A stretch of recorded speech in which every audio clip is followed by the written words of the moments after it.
tarde, 17 de março de 2016. Hoje mais uma ação e reação aqui na sua TV Com. Para me ajudar a fazer o programa de hoje, né, queria agradecer às pessoas que me encontram na rua, que pelo WhatsApp se manifestam, que estão vendo o programa, né, nessa árdua tarefa que eu tenho aqui de substituir o apresentador Augusto Capo de Casa, meu amigo, né. Mas hoje, para me ajudar a fazer o programa, o ecologista e meu amigo Nelson Rodrigues, uma pessoa que hoje está de presidente do PSL, né? E vamos falar de política local também com o nosso amigo ecologista Nelson. Tudo bem? Filete, é um prazer enorme estar aqui novamente fazendo um programa com você, que já é um grande amigo, e também um novo prazer de estar conhecendo pessoalmente o delegado Romano. Obrigado. E um bom dia e já uma boa tarde, na verdade, a todos, porque ainda não almocei, né? Também não. Daqui a pouco eu vou passar propaganda do Boqueirão Express, vai ficar com mais fome ainda, né? E obrigado pela minha presença aqui no programa. E também ao meu lado, um amigo meu de infância também, que é o Romano. Então hoje eu estou muito à vontade, que o Nelson eu conheço há uns 30 anos e o Romano eu conheço há uns 40, né? Então, jogamos bola juntos, estudamos juntos, tal, fizemos catecismo junto. Então, o delegado Romano, que é amigo meu, delegado de polícia, também participa de outros programas aqui, assim como o Nelson, para me ajudar a fazer o programa de hoje. Boa tarde, delegado Romano, boa noite para quem está assistindo 11 horas e boa madrugada para quem está assistindo 1 hora da manhã. Então, boa tarde, boa noite e boa madrugada aos telespectadores. Doutor Eduardo Filete, doutor Nelson, é uma honra muito grande estar aqui nessa casa mais uma vez e principalmente num dia importantíssimo para a República, né, que vive uma situação muito delicada, institucional, política, em que nós dependemos e exigimos providências, principalmente do Poder Judiciário, notadamente o Supremo Tribunal Federal, para que solucione de maneira absolutamente legal as situações graves de infração por parte do governo federal. A quarta vara, doutor Romano, o doutor Capa Preta, emitiu uma liminar suspendendo a posse do ex-presidente Lula, né? O Lula que ia ser ministro, né, para fugir das garras do Moro, que vem fazendo um excelente trabalho, e a Dilma articulou, né, para o Lula ir para trabalhar no Ministério. Mas o juiz da quarta vara, Capa Preta, entendeu que ele não poderia, nesse momento, tomar posse lá. O que você tem a falar sobre isso? Você que está sempre defendendo o nosso país dessa situação muito ruim, né, Romano? Inflação alta, desemprego, né? Desemprego e dólar alto. Então é uma situação muito ruim. O dólar alto, desemprego e inflação alta. Que se você tem o dólar alto, mas não tem desemprego, é uma coisa. Agora, tudo ruim, os indicadores, né?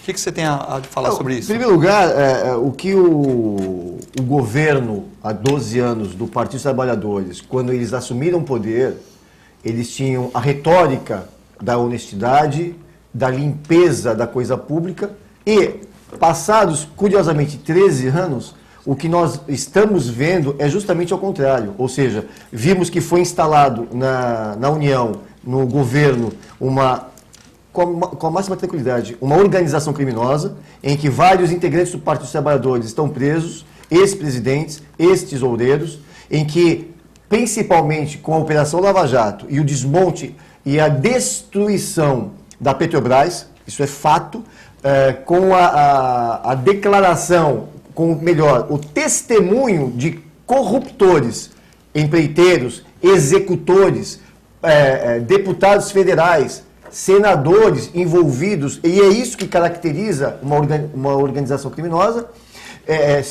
ao invés de exercerem o serviço público através do mandato eletivo, eles simplesmente, com um projeto de poder ideológico, quiseram tomá-lo a bem individual e do partido.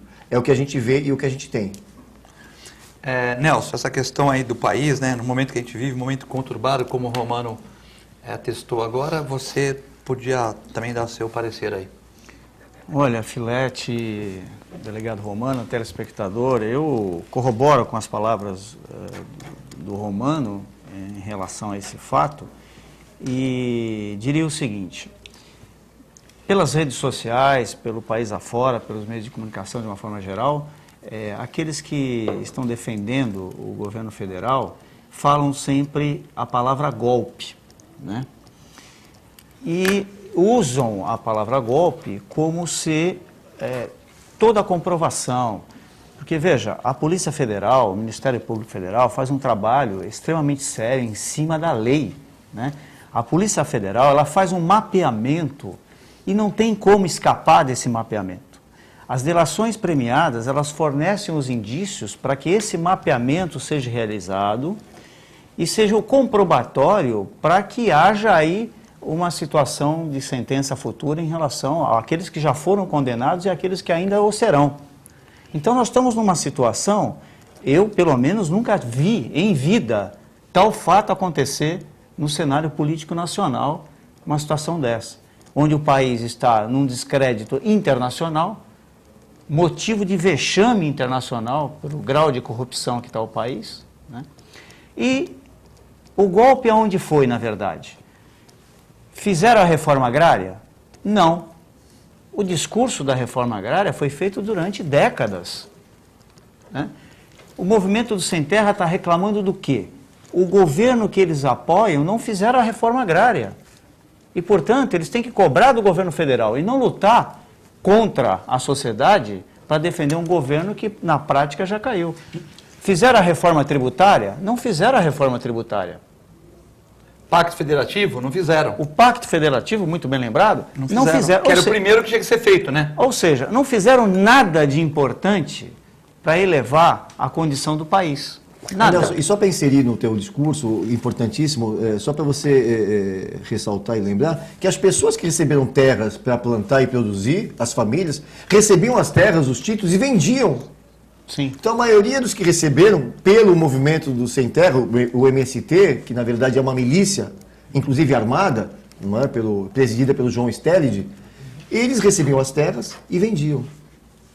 Exatamente. Então é uma série de situações criminosas, porque quando você sai na rua, se eu sair na rua com uma faca na mão, com uma arma branca, provavelmente eu vou responder por isso rapidamente. Agora, você vê um movimento que sai com faca, facão, foice, martelo, em passeata pública e nada acontece. Quer dizer, crime sendo realizado na via pública de uma forma natural. Isso pode.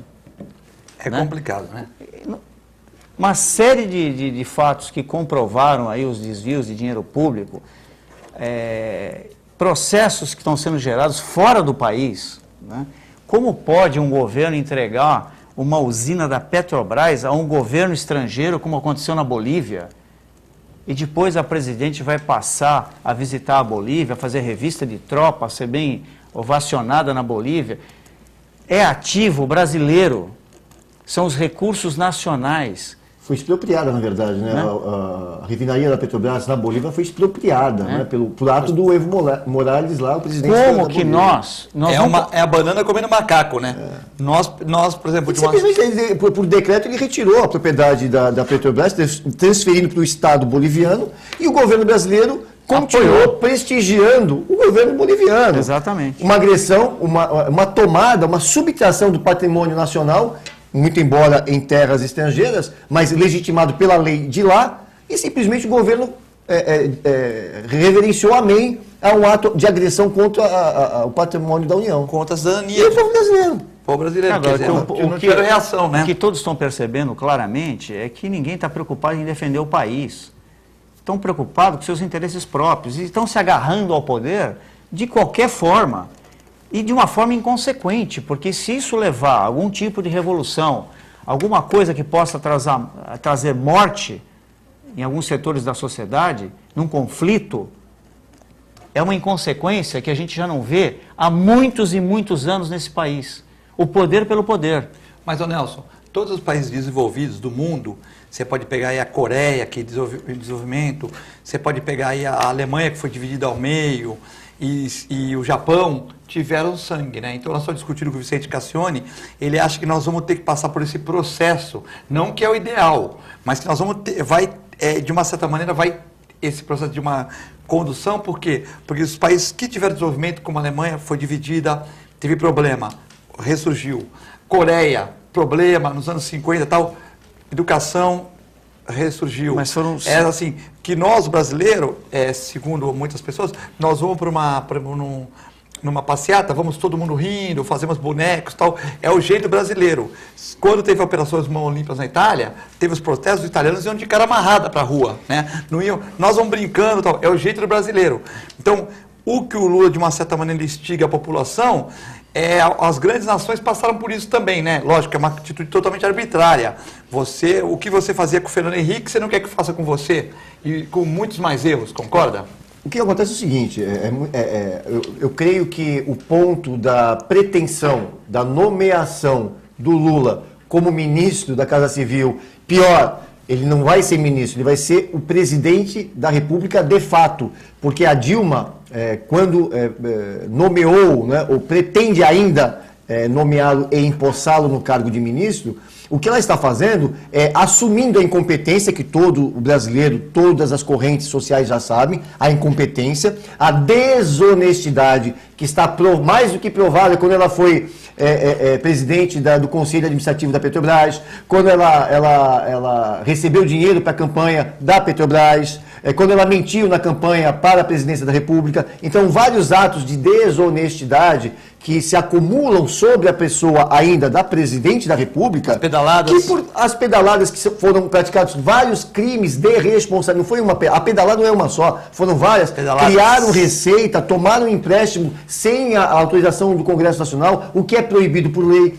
Enfim, vários atos ilegais, ilícitos praticados no exercício do mandato, e pior, o que ministros e aliados políticos fizeram com a coisa pública. Veja só, a Lava Jato só está investigando a Petrobras. Vem a Lava Jato 2, que vai investigar. Já tem, a Receita Federal passou para a Procuradoria-Geral da República 7.000 pessoas jurídicas envolvidas em desmandos e desfalques, BNDES, hidrelétricas, 7.000 pessoas 7.000 pessoas jurídicas e 6.000 pessoas físicas envolvidas em ilícitos praticados em vários contratos administrativos de grande porte com relação à União.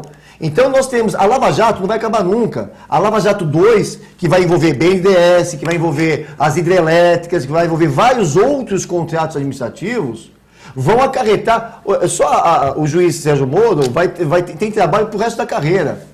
E veja, se existem, segundo números, 100 parlamentares envolvidos na Lava Jato 1, que é essa da Petrobras.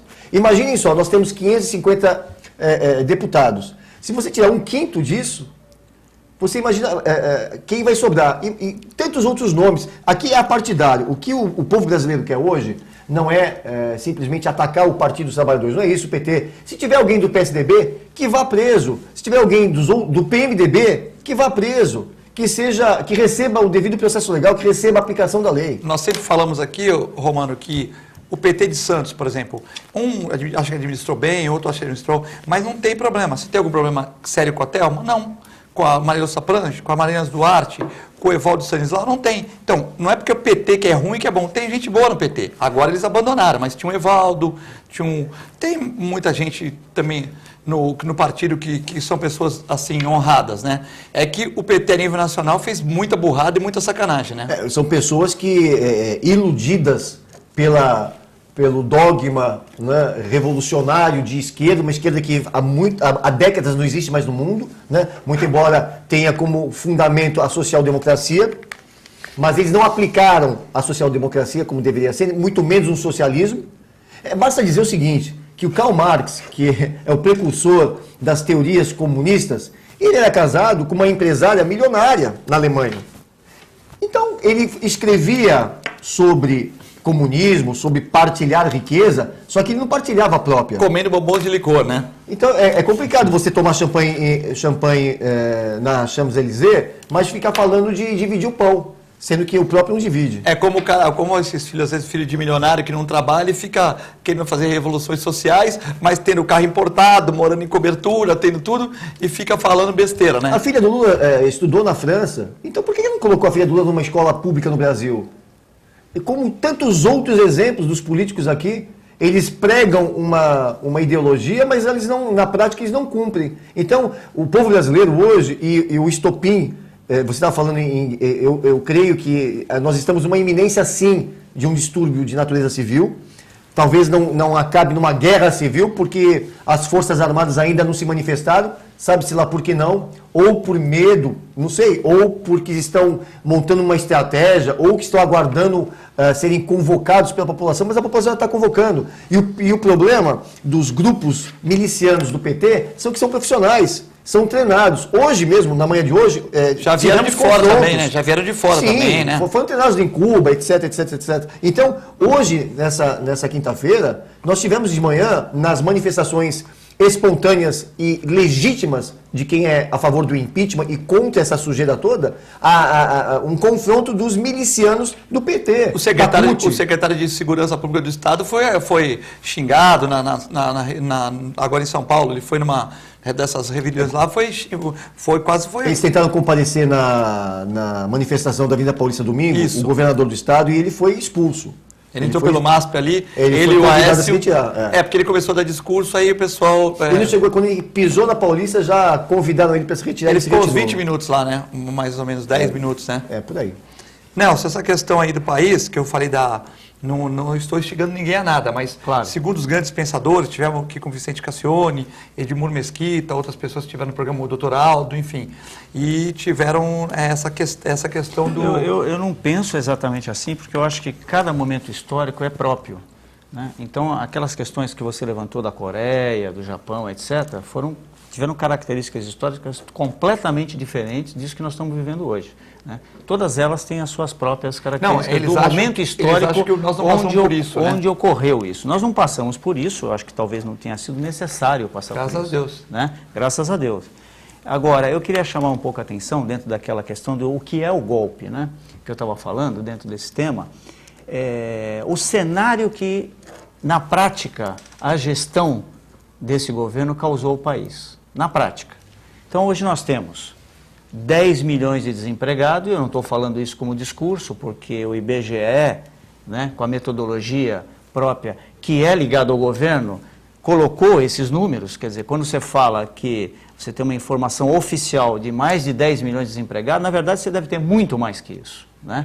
Muito mais que isso. Agora, você acha que o IBGE, de uma certa, tem muita gente honesta, mas você acha que eles são obrigados a dar uma caprichada para menos? Não quero dizer isso de maneira alguma, até porque num passado recente, quando o IBGE divulgou as estatísticas, o próprio governo começou a caçar funcionários do IBGE. Exatamente, isso, né? Aí. E pressionados, alguns pediram demissão, enfim. Outros aposentaram. Porque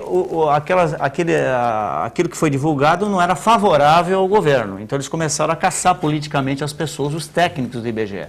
Então, o que eu estou dizendo é uma outra coisa. O IBGE divulgou que tem mais de 10 milhões de pessoas desempregadas. Agora, esse mais, quanto é mais? Pode ser 12, pode ser 13, 15. Quanto é mais? E vai aumentar. Agora, esses 10 milhões desempregados têm família. Pegando uma família média de 4 pessoas, você tem aí, atingindo o país, 40 milhões, talvez mais de 40 milhões de pessoas atingidas por uma política econômica péssima, de péssima qualidade, que não tem técnicos com capacidade suficiente para fazer uma gestão pública, uma política pública econômica para o país poder crescer. Então você tem hoje... O Macaé veio aqui no programa e falou que só da Petrobras aqui, Petrobras, e quem fazia serviço para a Petrobras, empreiteiras, 7.800 demissões. Ele é presidente do sindicato. Ele falou, só pela Petrobras e pessoas que faziam empreiteiras, funcionários, 7.800 demissões na Baixada Santista. No Brasil, só pela Petrobras e empresas, 100 mil pessoas. Só a Petrobras e quem fazia serviço para a Petrobras. No Brasil, Rio de Janeiro, Macaé e tal, segundo... Em Macaé, na cidade, segundo o sindicalista Macaé, que teve no programa Semana, aqui em Santos, 7.800 pessoas, e no Brasil, 100 mil pessoas. Então, ainda, sem dúvida, corroborando nisso, eu continuo falando, quer dizer, o que acontece hoje? Nós temos com um PIB negativo, a indústria nacional está paralisada, a indústria automobilística está paralisada, né? Ninguém consegue crescer no país, ninguém tem confiança de investir no país, né? Então, o país está travado. Nós temos que retirar quem está lá, e por isso eu sou um parlamentarista nato, né? Porque num sistema parlamentarista a gente não teria nada disso acontecendo por um tempo tão longo. Nós teríamos resolvido isso em 30, 40 dias no máximo. Menos, né? Para ser mais condescendente. Mas, infelizmente, estamos aí num sistema presidencialista atrasado, arcaico, em que as pessoas usam de todos os subterfúgios para se manter no poder. Isso não serve ao país, né? Um país que está com o PIB negativo, o dólar está alto, a indústria não cresce, nós estamos travados economicamente e, enquanto essa situação perdurar, a gente vai ficar nessa situação. Eu espero que não aconteça isso que o Romano e você falou, sobre uma situação de conflito não queremos entre brasileiros, né? Não queremos que aconteça isso, mas a irresponsabilidade daqueles que estão hoje no governo, eu ainda vi a notícia, já vários partidos já estão saindo do governo. O PRB, essa semana, já saiu do governo. O próprio PMDB, que é o maior apoiador do governo, saiu. Mas eu vi um... Mas a cúpula está segurando ainda, né? Não, a cúpula do PMDB determinou que ninguém assuma cargos, tanto que... Mas isso que já tem lá, foi nomeado, e os ministérios já tem? Estão saindo. Houve a pretensão de nomear um cargo, um deputado aceitou, acho que o Ministério dos Transportes. É verdade. Ele foi expulso hoje. Ele foi expulso do PMDB, porque ele agiu contra a ordem da presidência do partido. Mas veja bem, Romano, aqui fala do PMDB, que tem muita gente boa local, tem muita gente boa no país, mas você vê, eu estava vendo um senador falar do PMDB do Pará, eu não vou lembrar o nome, começa com Sebastião, Severino e tal. Ele falou que o PMDB tem que sair do governo, porque nós temos uma meia dúzia de carguinhos e mais algumas indicações. Pô, o cara tem que ter vergonha na cara para falar que tem meia dúzia de cargos. Pô, tem mais que meia dúzia de ministérios, né? Então, eu acho assim, porque o PT governou, o PMDB não tem culpa. Veja bem, como o Romano falou, tem gente do PT que não tem culpa, tem gente do PMDB que não tem culpa. Agora, o PMDB querer, nesse momento, sair fora, né?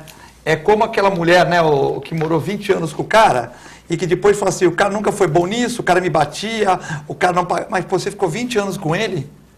Então, é assim, Veja, é bem complexo, né? A mulher ficou 20 anos com o cara, separa e fala que o cara sempre foi ruim. Então, por que você casou com ele? É uma coisa esquisita, deve ter sido bom no começo, né?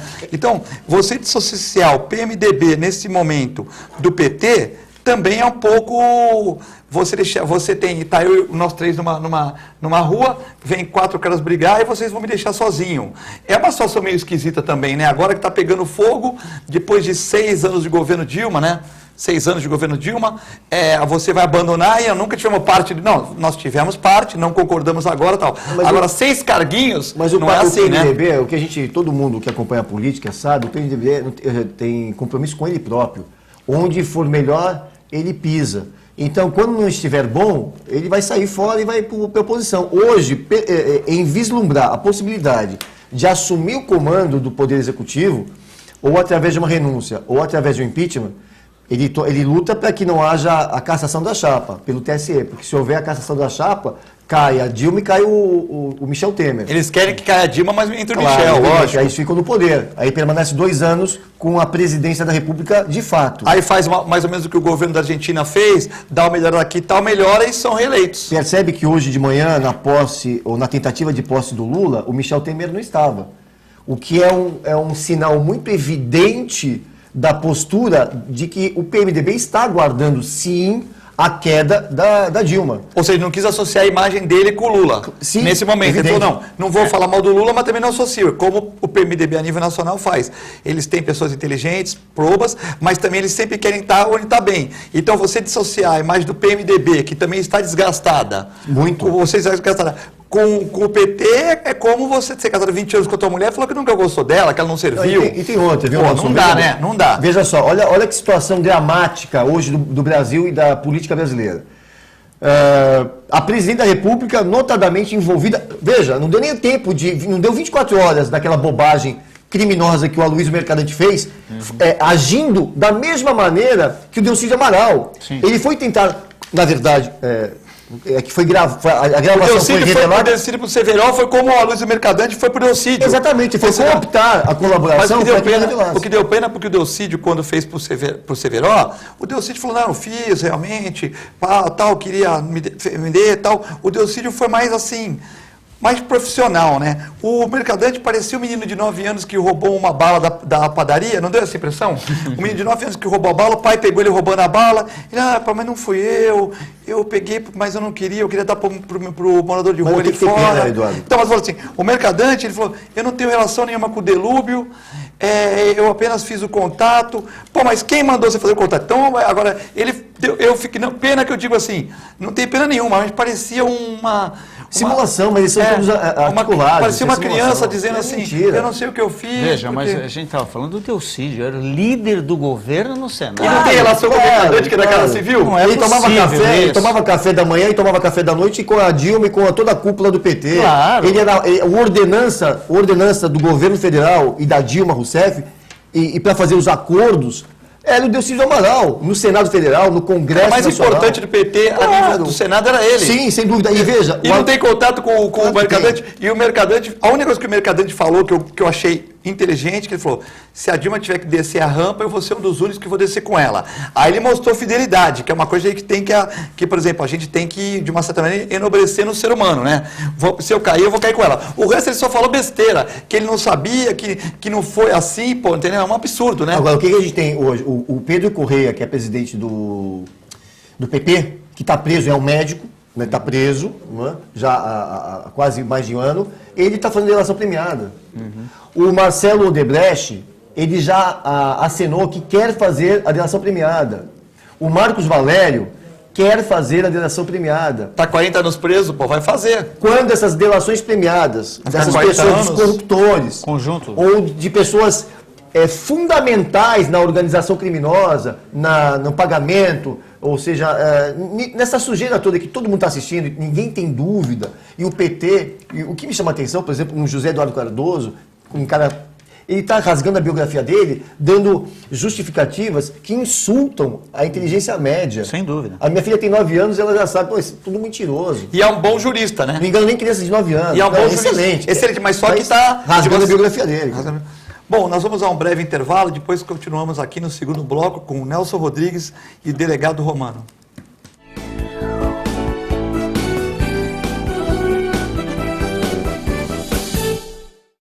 A Clínica Multiimagem é especializada em exames de radiologia e diagnóstico por imagem, investindo continuamente em tecnologia e trazendo constantes inovações para proporcionar à comunidade médica e seus pacientes diagnósticos ainda mais precisos. Sua nova e moderna estrutura, aliada à tecnologia de ponta, juntamente com o corpo clínico especializado, tornam a Clínica Multiimagem um dos centros de diagnósticos por imagem mais avançado do estado de São Paulo. Entre em contato pelo telefone 3202-1250.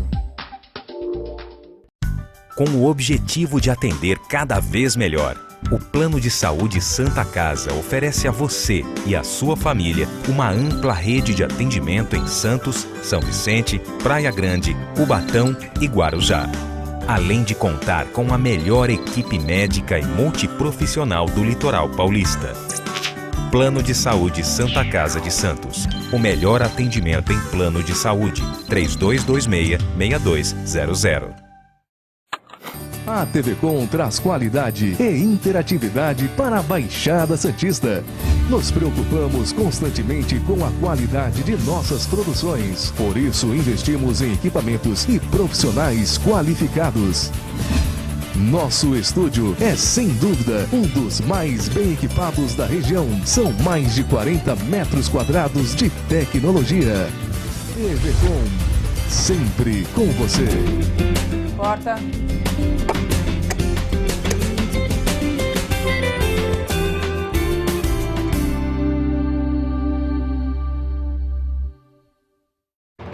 Sintracomos, 76 anos de lutas e conquistas em prol do trabalhador. Um sindicato forte a serviço do trabalhador. Este é o Sindicato dos Trabalhadores nas Indústrias da Construção Civil, Montagem e Manutenção Industrial e do Mobiliário de Santos, Cubatão, Guarujá, São Vicente, Praia Grande, Mongaguá, Itanhaém, Peruíbe e Bertioga. Associe-se ao Sintracomos e faça parte da nossa família. Administração, Presidente Macaé Marcos Braz de Oliveira.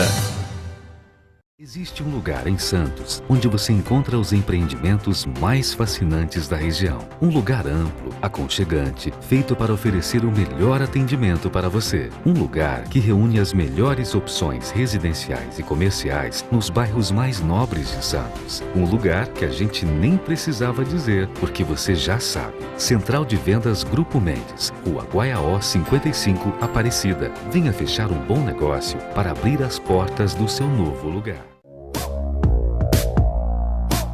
Sindicato dos Trabalhadores Municipais de Praia Grande, há mais de 20 anos levando aos seus associados planos de saúde e convênios, assistência odontológica e jurídica, curso de capacitação e outros benefícios, dando aos servidores melhores condições de trabalho e qualidade de vida.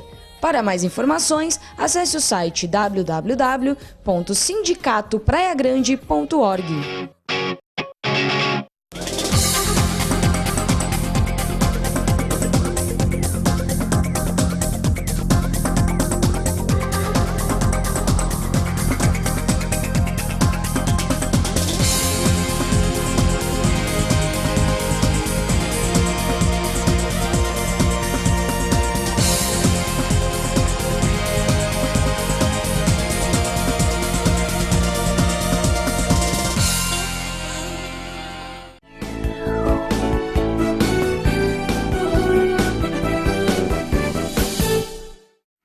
Estamos de volta no segundo bloco do Ação e Reação nesta quinta-feira, dia 17 de março de 2016, com o presidente do PSL e ecologista Nelson Rodrigues e com o professor universitário e delegado Carlos Romano.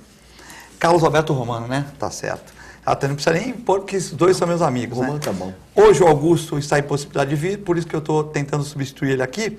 Vamos falar dos apoiadores. Antes, mandar um abraço para o meu amigo Paulinho Macarrão, que tem visto o programa, é uma pessoa do bem, um publicitário, tudo, e está sempre acompanhando o programa e dando umas dicas aqui como a gente pode melhorar. Não como o Augusto. O Augusto é pai da matéria, como eu posso melhorar. A Ozan, vamos falar da Ozan agora, www.ozan.com.br. Faça como o Nelson, Augusto, e tem Ozan, plano de assistência familiar, né? Então o Nelson que vai viver 100 anos, o Augusto que falou que vai aqui no programa, que vai pegar na alça do meu caixão para levar, hein? falou, eu falei, beleza, pelo menos eu tenho amigos para me carregar, né? Vamos dar prejuízo para o Ozan, né? Então a Ozan, do meu amigo Fábio Garibe, que já contou com o Nelson. Grande Fábio Garibe, um grande abraço. Um abraço para ele, patrocina o programa. O Romano também já está pensando em fazer Ozan, né? Delegado Romano. E um abraço para o Fábio. Vocês que tiverem mais informação, 3228-8000. E agora, vocês que não almoçaram, Romano, Nelson, vocês que estão vendo aí, uma boa opção é o Boqueirão Express Grill. Do meu amigo Nelson, São Paulino Nelson, tá de cabeça quente. O Ganso fez um golzinho ontem, mas perdeu um pênalti, 1-1. São Paulo, que está com um treinador novo, a coisa, segundo treinador importado, e a coisa não está saindo do jeito que o São Paulino quer e merece, né? Aí, Boqueirão Express Grill, Rua Lobo Viana 89, ao lado da Unisanta, da família Teixeira, um abraço família Teixeira também, e também em frente ao Super Centro Boqueirão. Você que está aí, vai lá dar um abraço no Nelson, no Paulo. Paulo é corintiano, está contente, o Corinthians ganhou ontem, está bem, né? Então, o Paulo que é torcedor do Corinthians, assim como Augusto, como Manuel e outras pessoas que participam aqui do programa. Queria mandar um abraço para o Jorge Fernandes, coordenador da Igualdade Racial, que está aqui nos nossos estúdios. Um abraço para o Jorge. E vamos dar continuidade ao programa. Ô Nelson, a questão da cidadania, você é uma pessoa aqui na cidade, que sempre participou disso, né? Eu te conheci há muito tempo, você foi o pioneiro dessa campanha do óleo na feira, né? Que hoje institucionalizou-se, né? Você também na questão das árvores de Santos, sempre foi um defensor das árvores, o Nelson, e um defensor da ecologia, uma pessoa que entende de ecologia também, né? Mas ecologia, você sempre fala, você tem programa sobre o meio ambiente e tal. Eu queria que você falasse da cidadania, o que você tem feito como presidente do PSL, que eu vi que outro dia estava no Facebook, você está recrutando jovens para que comecem a entender de política, enfim, o que você tem feito para melhorar essa questão na cidade?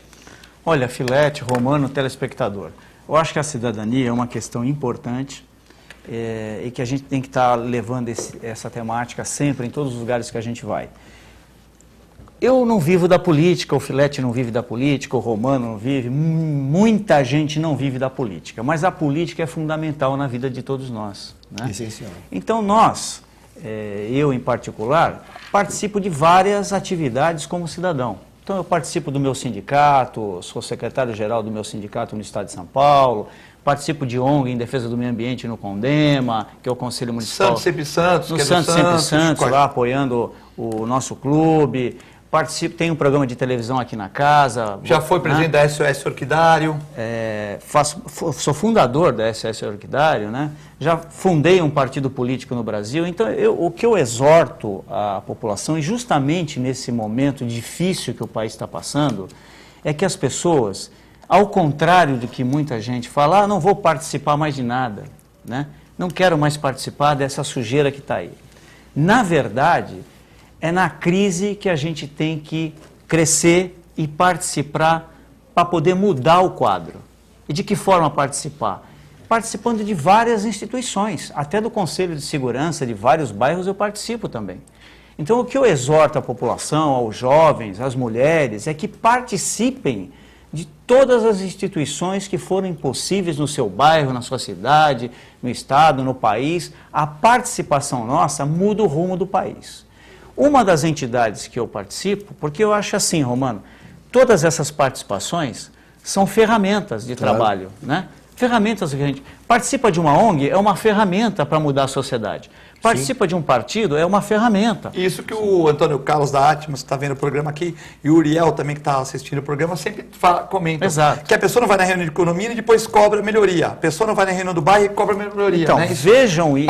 vejam essas participações como ferramentas para mudar o futuro seu próprio, da sua família e do país, né? Uma dessas instituições que eu participo é o Partido Social Liberal, que me deu a honra no ano passado, em setembro do ano passado, me indicou para assumir a presidência no município de Santos. E partido esse que eu já tive a oportunidade em 2012 de sair candidato a prefeito aqui na nossa cidade. E hoje também estou vindo aqui nessa qualidade de presidente do PSL, e todos nós temos uma filiação partidária, participamos de uma igreja, participamos de uma entidade de bairro. A participação é que forma a cidadania, né? E como presidente do PSL, eu estou abrindo o partido para a juventude, viu? Nós estamos pensando muito aqui no PSL, no futuro da cidade. Não pensamos na eleição hoje, esse ano apenas, mas naqueles homens que vão aí substituir os atuais no futuro. É nos jovens que a gente tem que investir, mas investir dando a condução errada. Não, claro que não. A condução ética na política, né? Desenvolver, orientar esses jovens daquilo que não se deve fazer, né? Justamente o quadro nacional está propício a isso. Então nós estamos abrindo o PSL, aqueles que tiverem interesse, os jovens que tiverem interesse em se formar politicamente para estar aí vindo a substituir os homens públicos da nossa cidade, o partido está aberto, à disposição, meu telefone está no vídeo, e as mulheres também, né? Que hoje a participação das mulheres, Romano, está ainda dentro daquele conceito de cotas. Sim. Nós somos contrários às cotas, porque sempre 35 anos de cotas no país levou ao entendimento de que usar a mulher indevidamente no momento eleitoral, apenas para cumprir a legislação, esse não é o papel que a gente quer para a mulher no país. Não, até porque, pegando esse assunto de cidadania, é um assunto muito amplo, né? Que você pode pegar vários segmentos do gênero cidadania.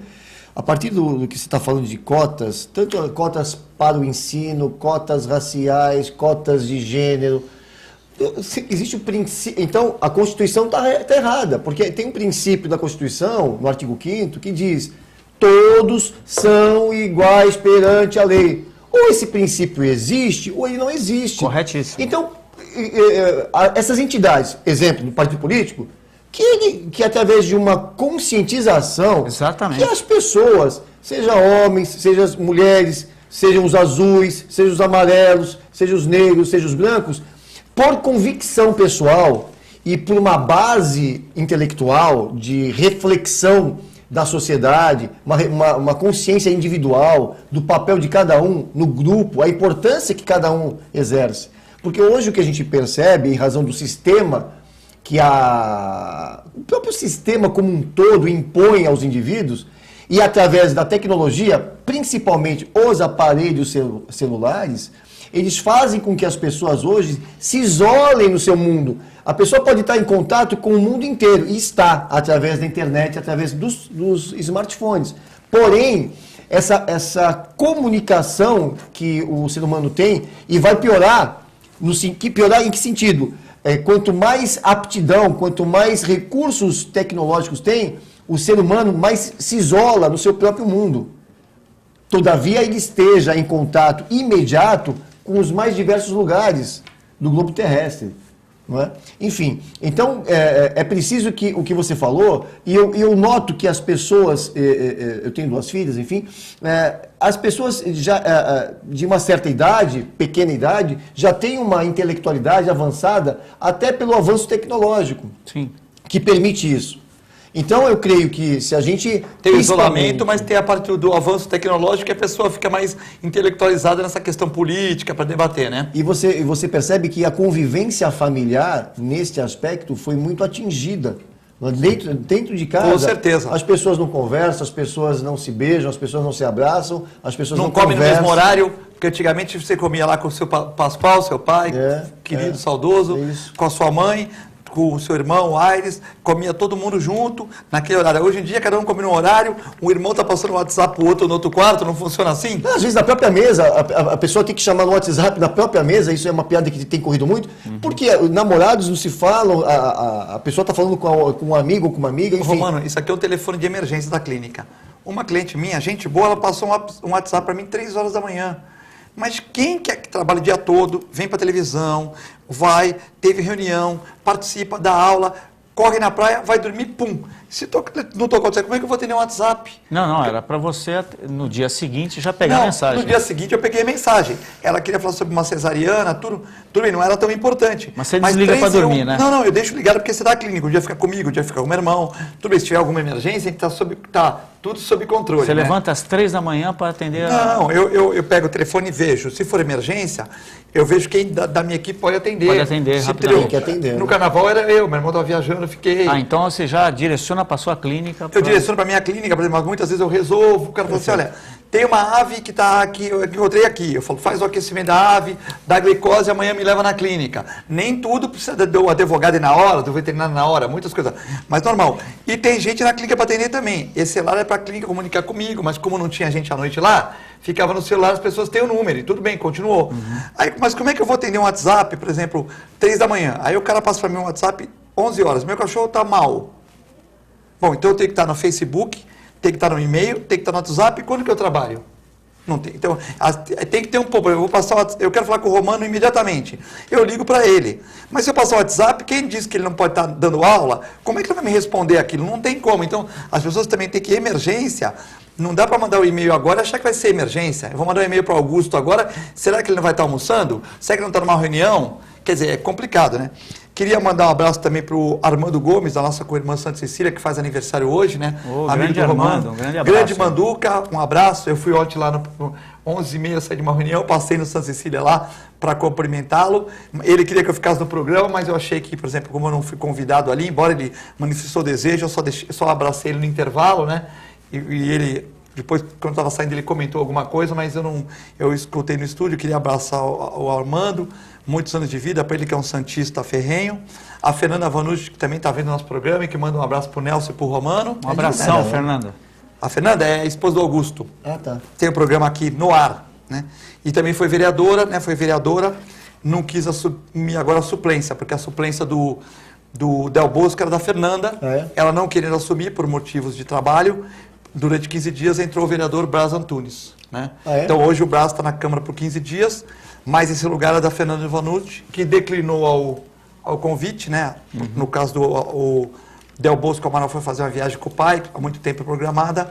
O Del Bosco foi fazer viagem, a Fernanda foi chamada, ela declinando, entrou o terceiro, que era o Braz. O segundo, que era o Braz, né?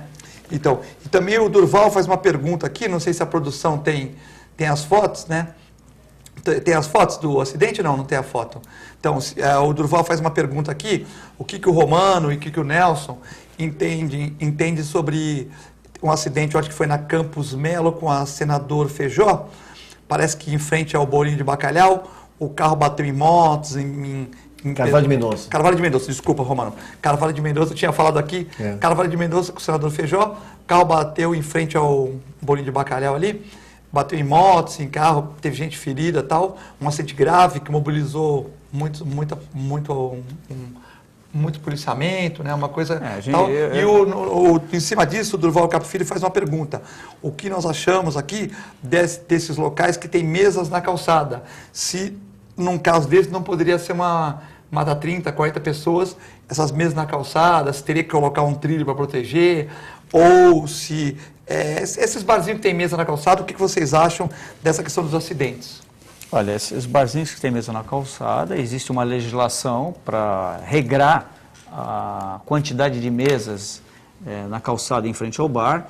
Isso está dentro do Código de Posturas da cidade.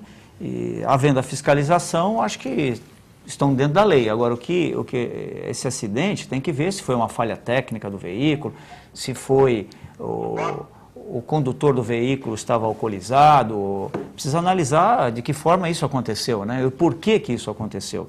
Eu não tenho essas informações detalhadas para poder opinar. Mas a gente... na verdade, parece que um amigo, falou que parece que estavam fazendo dosagem alcoólica. Era um ponto que bateu no outro lado da rua, pegou carros, pegou motos, pegou pessoas também e tal, né? É que o Durval está pensando, o Durval Capo Filho, um abraço para a Valquíria também, o Durval que tem programa como você aqui também. Um abraço, Durval. Um programa muito bem organizado, que você vem fazer o programa, já recebe também fotos do programa, então um abraço para o Durval, que é colunista social também, cirurgião dentista. Ele pergunta se nós achamos aqui que deveria, tipo assim, pôr uns trilhos, alguma coisa, como tem no Curvão, para proteger as pessoas, vamos supor, na Oswaldo Cochrane com o Epitácio Pessoa. Imagine se acontece isso. É que lá sempre tem carro em frente, né? Então não tem... Mas imagine se um carro entra na rua ali, na calçada desgovernada e pega 100 pessoas. Deixa eu fazer um comentário aqui, é o seguinte. Pelo que a gente está vendo desses acidentes, ele estava em excesso de velocidade. Pode voltar a foto aí, né? Volta a foto. Pelo resultado do automóvel, ele estava em excesso de velocidade. Perfeito. No mínimo, porque ali, normalmente... é um ponto mesmo. Durante né? o dia, o trânsito é muito intenso. Então, lá é normal, você não consegue nem aplicar 40 km por hora, porque a Carvalho de Mendonça é uma das piores ruas de Santos para transitar de veículo. Foi à noite, Romano, foi à noite. Eu sei, vou chegar lá. Além do que, ali tem 2 semáforos. Sim, mas a Carvalho de Mendonça é uma das piores ruas de Santos para transitar, porque ela é muito estreita e ela tem sempre um fluxo muito intenso durante o dia. Vou chegar lá. Na madrugada, para ter acontecido isso, ou mesmo à noite, ela fica vazia e, pelo resultado, realmente o condutor estava em excesso de velocidade, no mínimo. Ou ele estava brincando, ou ele tenha ingerido alguma substância que tenha tirado ele do normal. Pode ser bebida alcoólica, ou pode ser qualquer outro tipo de substância, porque... pelo estado do veículo, pelo estado do veículo, você percebe que o condutor estava em excesso de velocidade, portanto, incompatível. Agora, a questão das mesas na calçada, como o Nelson bem falou, existe uma legislação municipal que regulamenta o uso dessas mesas. Eu só acho que as mesas podem e devem permanecer desde que não atrapalhem o trânsito do pedestre que tem que se utilizar da calçada. Então, deve e tem que haver uma harmonia, porque também nós não podemos impedir que haja um desenvolvimento. A gente tanto discute aqui a possibilidade do desenvolvimento econômico da cidade, dos estabelecimentos comerciais terem maiores condições. Então, o Estado, e no caso o município, ele deve permitir determinadas situações. Porém, o pedestre, no caso, que utiliza as calçadas, ele também tem que ser prestigiado. Ou seja, uma harmonia entre o comerciante e o usuário da calçada, que é o cidadão. Agora, com certeza, as mesas e as cadeiras e quem estiver passando pela calçada naquele momento onde houve esse acidente, não vejo conexão. Porque à noite, como bem falou o Romano, eu conheço a cidade tanto quanto nós, todos conhecemos, aquela via... tem pouca atividade, né? não tem um fluxo intenso de automóveis. Ele estava em alta velocidade de forma irresponsável. Eu não sei o que levou isso a acontecer, por isso que eu disse que eu não teria elementos para poder falar melhor sobre isso. Não sei se houve alguma falha técnica no veículo que levou a esse acontecimento, ou foi mais uma das irresponsabilidades aí da noite em Santos. Agora, as mesas têm legislação própria. Se estiverem cumprindo a legislação, não tem o que falar. Não, o Durval Cap, ele quer dizer o seguinte, se fosse do outro lado, eu já entendi, do outro lado, não ia pegar motos e carros, ia pegar pessoas, né? Ia entrar, pegar pessoas que estavam ali bebendo e tal. Se ele acha que, por exemplo, não poderia pôr trilha, alguma coisa de segurança para evitar um acidente desse futuro, já que tem muitas... Então você vai ter que colocar esses anteparos, né, esses trilhos na cidade inteira, onde tem bares e restaurantes. Vamos colocar né? os trilhos lá, bares e restaurantes com cadeiras na rua, né? Porque se não tivesse o bar e o restaurante, apenas uma calçada normal e pessoas transitando normalmente, e esse carro tivesse feito esse mesmo tipo de acidente, essas pessoas seriam atingidas independente de cadeiras e bar. Ele quer dizer que, não, com certeza, mas ele quer dizer assim, não dá para pôr na cidade toda, mas como tem um bar que tem muitas pessoas, que naquele ponto faz um strike e então que ele está querendo dizer opinião, né? Naquele ponto, isso, específico. naquele ponto específico existe ali a permanência de pessoas no momento de lazer, utilizando ali os serviços do estabelecimento comercial. Sim. Tá na calçada uma coisa que ou a prefeitura ou até o próprio comerciante ele pode solicitar até uma autorização, como até uma benfeitoria ali na via pública, e colocar aquelas estacas de concreto. Eu entendo que até viável, pertinente para proteger o usuário, o consumidor do estabelecimento. Como colocou no Curvão, ali no Curvão, porque veja bem, Nelson, imagine se isso aí veja, do outro lado da rua. É possível. Tinha 100 pessoas lá, ia matar 100 pessoas. Agora é normal, qualquer calçada que você sobe, ser bêbado, ou com um entorpecente, ou fazendo brincadeira, ou dormir, ou sono, você causaria se tiver alguém no local, né? Mas só que assim, ali tem muita gente, né? É o que eu digo assim, à noite. Esse é o fato que a gente chama do imponderável, né? Isso não acontece todo dia, toda hora, né? Isso pode ocorrer. Agora, o que a gente espera que antes que isso ocorra, a gente tenha uma campanha permanente no trânsito para educar as pessoas, coisa que não acontece também, né? Então, a educação muda a vida de alguém. Né? Mas não dá para mas educar todo muito, mundo, né? Assim, a gente observando pelos acidentes que acontecem, a gente percebe que de uns anos para cá, a questão dos acidentes, né, principalmente em Santos, assim, melhorou bastante. Mas não tem acidente, põe radar. Olha, quando a pessoa... Tem acidente na ponta da praia, põe radar lá, põe radar em tudo, né? O que eu acho o seguinte, ainda a legislação, e a gente cai na legislação, ela, com relação aos acidentes de trânsito, principalmente com vítimas fatais ou com mortes, a punição aos condutores, ela é muito branda.